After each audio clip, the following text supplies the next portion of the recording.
এই ছিল আমাদের হোটেলের ছাদ থেকে ভিউ। সামনেই ছিল জমসম এয়ারপোর্ট, আগেই বলেছি। তো এইখানে ওয়েলকাম টু মাই চ্যানেল। আর একটা নতুন মিনি ব্লগ নিয়ে চলে এলাম আমি জয়, তোমাদের সঙ্গে শেয়ার করব বলে।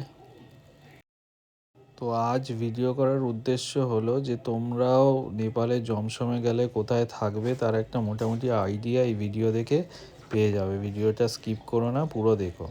তো এই যে ছিল আমাদের রুম, তো রুমটা একটু অগোছালো ছিল, রাইডারদের রুম বুঝতেই পারছো। আর এই দেখো রুমের বাইরে পুরো পাহাড়ের ভিউ পেয়ে যাবে তোমরা।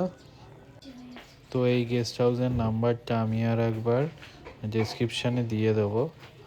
তো এই হচ্ছে এই হোটেলটার ডাইনিং প্লেস। তো এখানেই তোমাদের খাওয়া দাওয়া করতে আসতে হবে। তো আমাদের হোটেলের নাম হচ্ছে নিরু গেস্ট হাউস, একদম জমসম এয়ারপোর্ট দেখতে পাবেন এখান থেকে।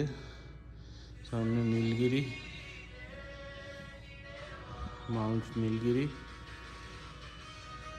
আপনারা ড্রিম গেস্ট হাউস অপোজিটে আছে, ওটাতেও থাকতে পারেন। একটা নিরু গেস্ট হাউস, এখানেও আপনারা থাকতে পারেন মনে করলে।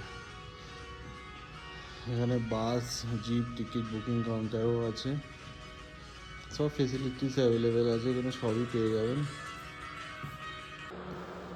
এই ছিল আমাদের হোটেলের ছাদ থেকে ভিউ। সামনেই ছিল জমসম এয়ারপোর্ট, আগেই বলেছি। তো এইখানে বসে থাকলে সারাদিনটি কাটিয়ে দেওয়া যায় প্লেনের এই ওঠানামা দেখতে আর এই জমসম গ্রামের অপরূপ দৃশ্য উপভোগ করতে করতে।